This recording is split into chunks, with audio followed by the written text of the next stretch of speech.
23% MBA পাশ করা student চাকরি পায়নি, এমনই কথা জানাচ্ছে রিপোর্ট।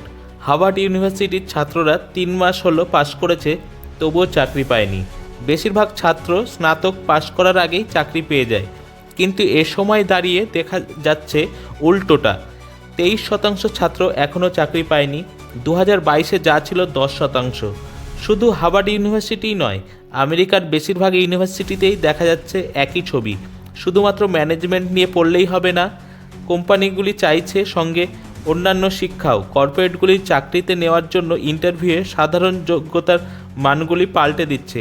ভারতে দেখা যাচ্ছে একই চিত্র। IIM, Indian institute of management, আগে 100% চাকরি দিত।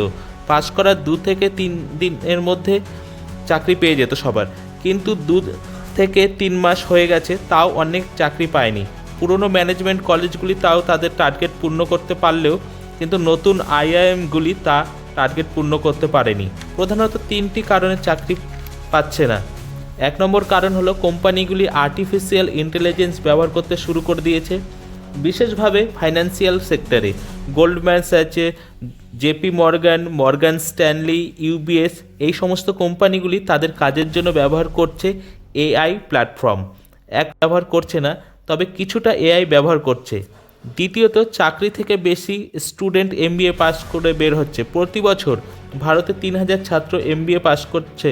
ভারতে 13টি নতুন IIM ইউনিভার্সিটি খোলা হয়েছে। এর ফলে ডিমান্ড ও সাপ্লাইয়ে গ্যাপ দেখা যাচ্ছে।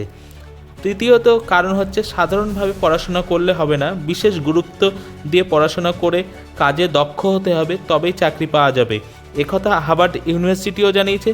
অতিরিক্ত কিছু জানতেই হবে, তবেই সফল হবে। শুধু পড়লেই হবে না, দক্ষতা অর্জন করতে হবে। এটাই হলো মূল মন্ত্র। Bureau report, Kolkata. এ বিষয়ে আরও জানতে কলকাতা সমাচার চ্যানেলটি লাইক করুন, সাবস্ক্রাইব করুন ও বেল আইকনটি প্রেস করুন। ধন্যবাদ।